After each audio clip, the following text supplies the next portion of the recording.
What else can be said about the 2022 Cleveland Browns season, other than, well, that sucked. This past year was truly one of the most tumultuous seasons Browns fans have ever had to endure. From losing your franchise quarterback for 11 games, to finding even more improbable ways to lose, the 2022 season was a gut check for even the loyalist of Browns fans. But believe it or not, there were some good moments sprinkled throughout the season. It wasn't all bad. So why don't we do a quick rundown of what took place, the good, the bad, and the ugly. The perfect way to do this is through the annual Season in Review video. As usual, I'll be using the format of Chris Berman's Fastest 3 Minutes, only this will be longer than 3 minutes. So with that, let's do a quick review of the 2022 Cleveland Browns season. In Week 1, the Browns traveled to Carolina to take on the Panthers. It was a revenge game for Baker Mayfield, who is now starting for Carolina. The Browns controlled most of the game and led 20-7 going into the fourth, but they would let their lead slip away as the Panthers went on a 17-3 run to take a 1-point lead with just over a minute remaining. But luckily for Cleveland, 4th-round draft pick Cade York saved the day by drilling a 58-yard field goal as time nearly expired. The Browns won 26-24, getting their first Week 1 win since 2004. In Week 2, the Browns hosted the Jets. The game was tightly contested for 3 quarters, but Cleveland would pull away in the fourth as they took a 30-17 lead with a minute 55 remaining. The game appeared to be over and the Browns were getting ready to celebrate their first 2-0 start since 1993. But any seasoned Browns fan can guess what happens next. First, the Browns had an embarrassing breakdown in coverage and surrendered a quick 66-yard touchdown. Then, the Jets recovered the onside kick, even though it's next to impossible to with the rule change from a few years ago.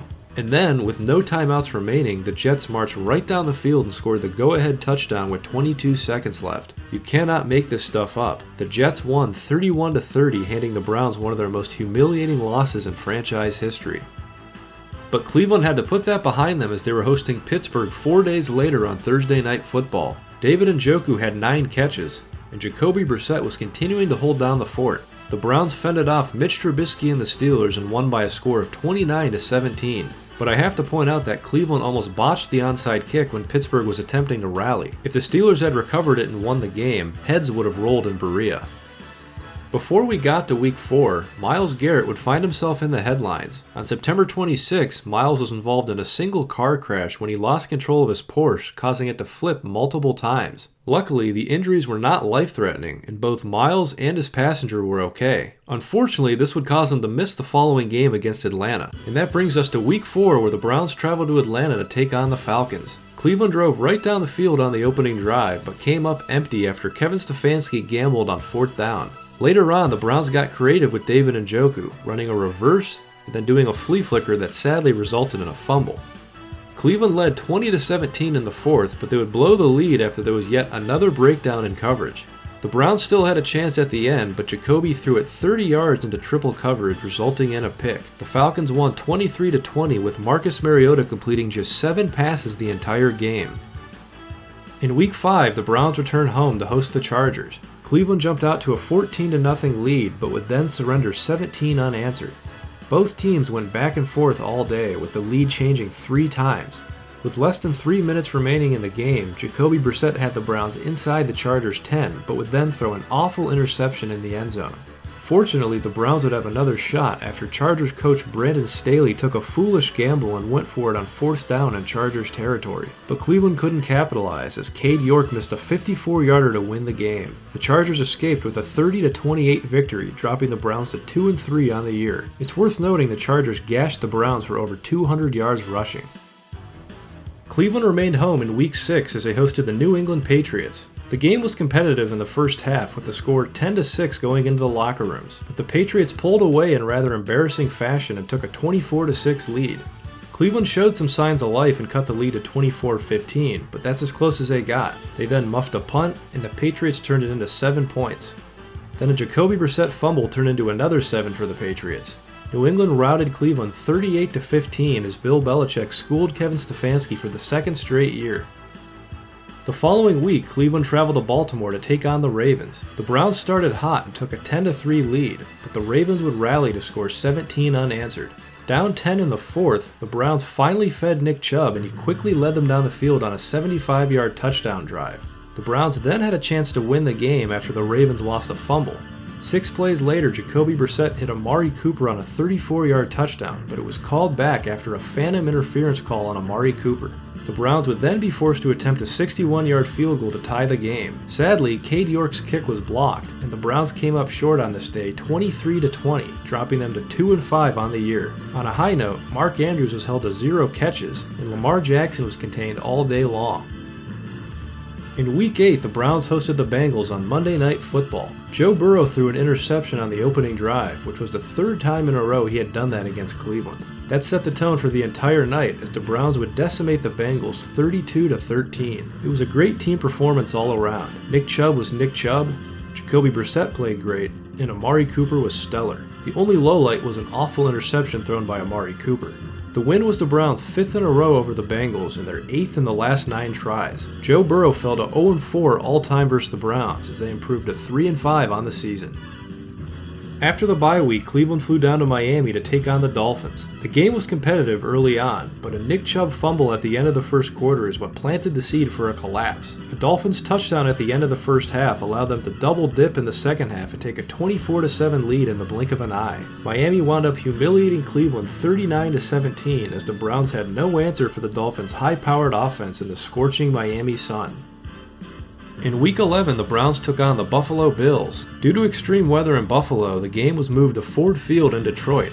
Leading 10-3 in the second, Cleveland was driving and in position to take firm control of the game, but Jacoby Brissett fumbled a snap, killing the momentum. The Bills capitalized as yet another busted coverage by the Browns left Stephon Diggs wide open for a touchdown. Buffalo took the lead and never looked back as the Bills went on to win 31-23. The game wasn't as close as the score indicates due to a late touchdown by the Browns. However, Cleveland almost recovered the onside kick that would have given them a chance to tie it. Regardless, the loss dropped Cleveland to 3-7.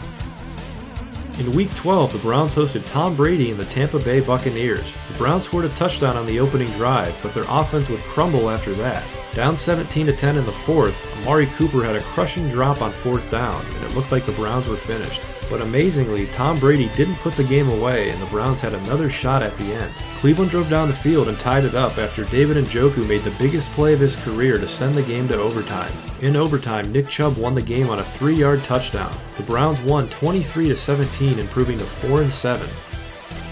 In Week 13, the Browns traveled to Houston to take on the Texans. Deshaun Watson made his first start after serving his 11-game suspension. It was the first time he had played in a game since 2020, and the rust was on full display. He played an awful game, but luckily the Browns' defense and special teams would save the day. They came up with big plays all throughout the day, giving the Browns the lift they needed. The Texans, on the other hand, made mistake after mistake and showed why they were a one-win team coming in.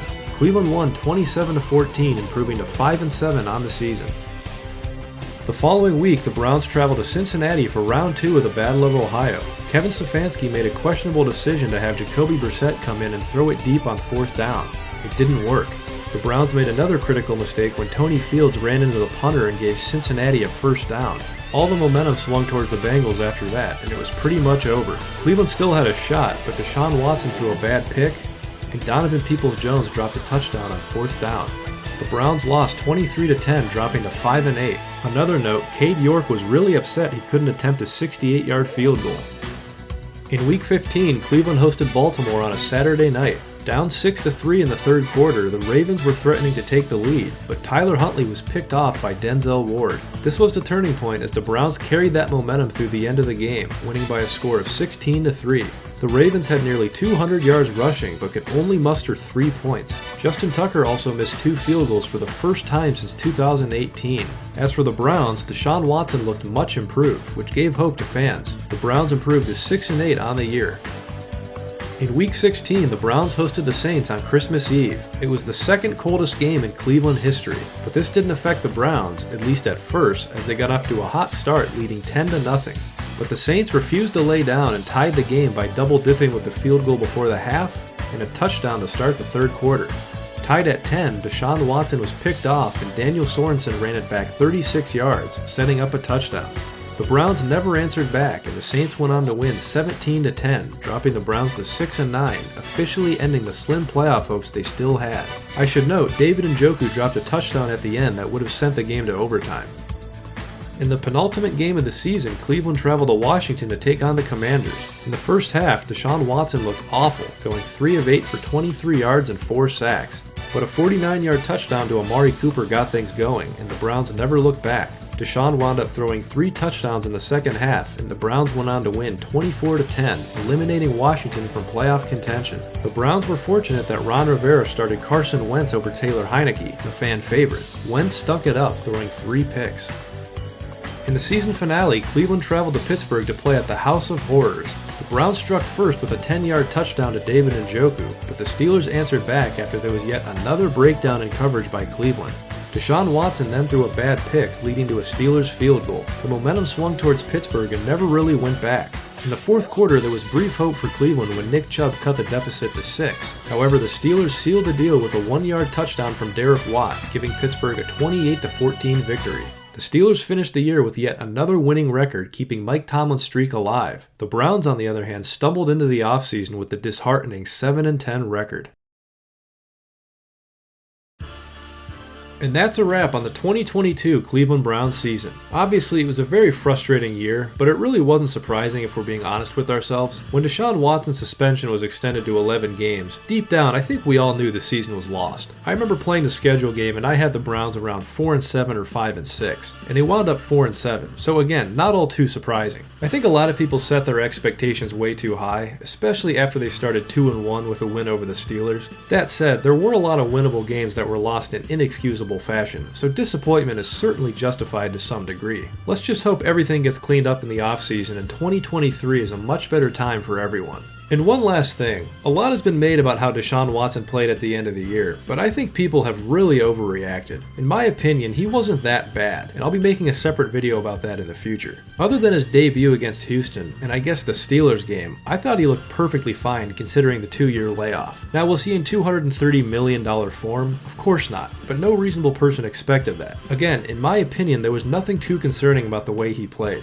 And you should listen to me. I nailed the OBJ trade, the Freddie Kitchens hire, and the Johnny Manziel draft selection. Those were all things the city of Cleveland loved at the time, and I was one of the few that was against all of them. All of those things were emotion-based, and I suspect the same thing is happening with the Deshaun Watson criticism right now. People really expected him to be in 2020 form and go 6-0 and lead the Browns to the playoffs, but any reasonable person knew that wasn't going to happen. So my advice to everyone would be to just take a deep breath and relax until 2023. Things will probably be alright.